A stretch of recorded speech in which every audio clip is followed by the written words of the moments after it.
Now, in the Islamic tradition, apostasy, or leaving Islam, if a Muslim abandons Islam, this is historically in Islamic civilization been a very serious offense.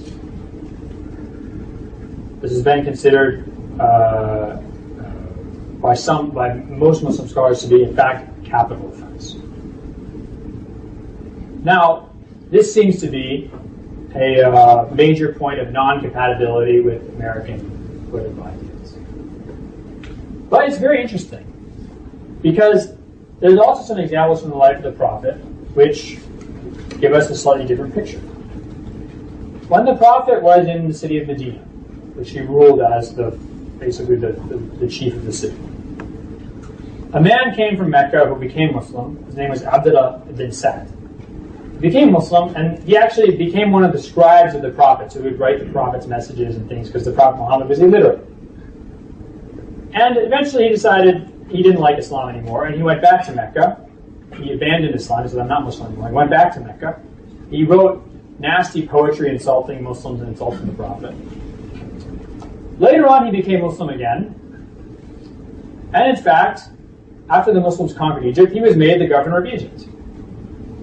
This does not seem to concur with the apostasy as a death penalty offense narrative that I just gave you. Not only did he apostatize, but he became an enemy agent against the Muslims. And later on, not only was he accepted back into Islam, but he was made a governor of a major province.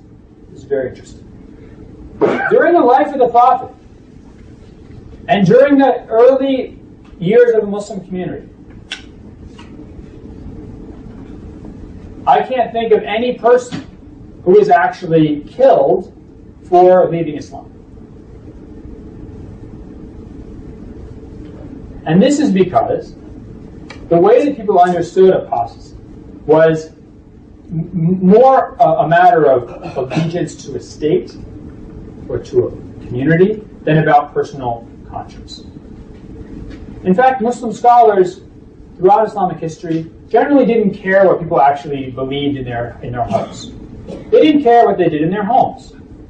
They didn't care whether they were sincere in their prayers or whether they sat at home and drank alcohol. It didn't matter. What mattered was your public behavior. If you came out and were criticizing the Prophet Muhammad, insulting him, insulting the Quran, insulting Islam, trying to rile people up against their religion, this was a major offense for Muslim scholars, because they saw this as a threat to their order, to their polity. It wasn't a matter of personal conscience. So this has led many Muslim scholars in the modern period, Muslim scholars today, and I'll give you some names, very influential scholars like Yusuf al-Qaradawi, like Sheikh Ali Jum'ah, the Mufti of Egypt, and others, to say that we have to distinguish now in a world where allegiance isn't to a religion. If you lived in medieval Europe in the 1200s, you belonged to Christendom. You're a Christian, first and foremost. If you lived in the Muslim world in, let's say, Syria in 1300, your identity was a Muslim. You lived in the abode of Islam. That was the chief polity to which you belonged. And leaving that religion was almost an act of treason to that polity. Now we don't live in a world like that. Now we live in a world in which religion is a private matter, in which